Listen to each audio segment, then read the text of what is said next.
So why is my grass thinning? That's a question we're going to try to answer today. Let's take a look, see if we can figure it out.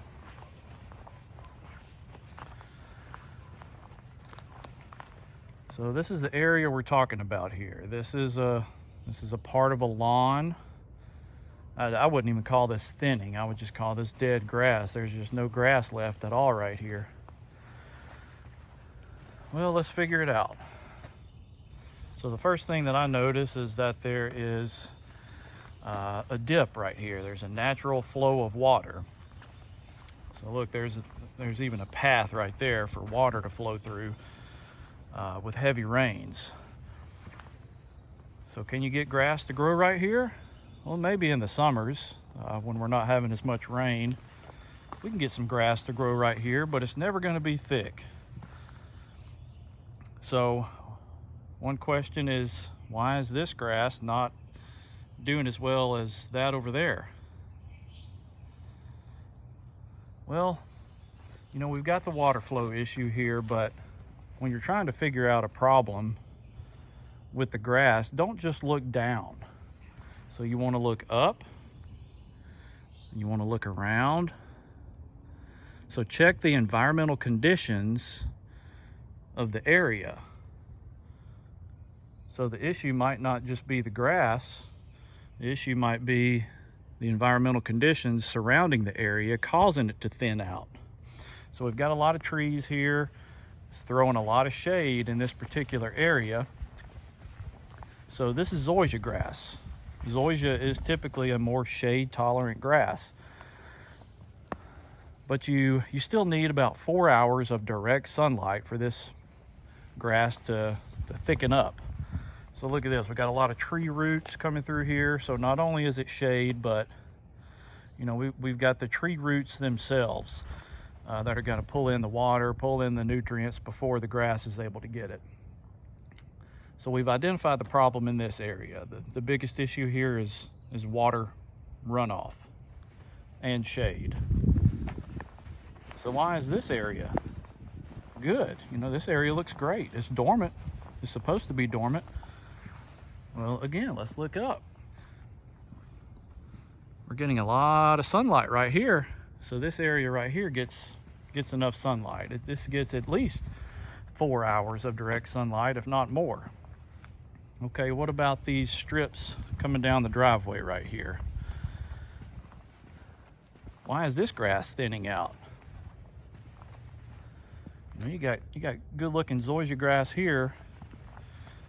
It starts thinning out right along here. So what's the issue here?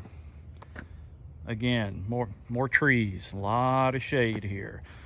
So again, zoysia grass is supposed to be a more shade tolerant grass, but it still needs sunlight. You still need 4 hours of direct sunlight. Today's kind of a cloudy day, so we're not seeing much sun today, but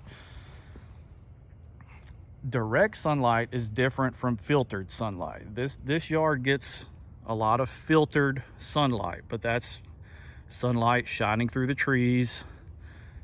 This area doesn't get much direct sunlight at all. So naturally, this is just going to be thin. This looks like Bermuda grass here. This is a blend of Bermuda and zoysia. And it turns to zoysia right here. On this side of the driveway, we got a lot of poana shining through.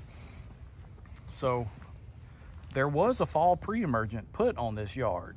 So with fall pre-emergent, that's supposed to prevent poana, right? Well, we got a slope here. I don't know if you can see it on the camera, but this is really thin grass because of the shade. You get a lot of water runoff from this driveway. So pre-emergent can break down with excessive rainfall. So even though we put a fall pre-emergent down here, a lot of excessive rainfall has kind of eroded this area. It's broken up the pre-emergent barrier that we put down. So that's why you got some POA popping through here. So again, when you're trying to figure out problems with grass, why is the grass thinning? Why is it not as thick as certain areas? Just a reminder to not just look down at the grass, But look up and look around, check out the environmental conditions surrounding the area, and that will usually answer the question for you. And with a little bit of movie magic, we jump ahead to the summertime. So this is the same yard. Looking back, a lot of that dead grass that we saw back in the wintertime was in fact dead.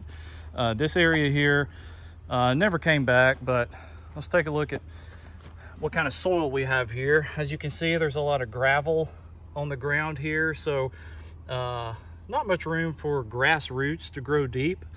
And then obviously you just have full shade here. So even the best shaded grass in the world, St. Augustine grass, probably wouldn't grow here just due to the type of soil we have here. So there, look, that's just a brick right there buried in the dirt. But that's okay though. Here we have just this natural flow of water whenever we have hard rains. So we're okay with the grass not growing here, as long as we get good water movement through the property here. But out here, where we have full sunlight, this grass is doing great. Again, this is zoysia grass. So here in the full sun, grass is doing fantastic. So that grass we saw back in the wintertime, you know, my thoughts were correct. I didn't think it was going to come back this spring, and as you see here, it did not. And we're toward the end of the summer now, so we're actually coming out of the growing season. We're getting ready for fall now, so this area just never improved. Over here on the side of the house, we've got some decent sunlight here, so that grass is doing fine there. But just not right here in full shade.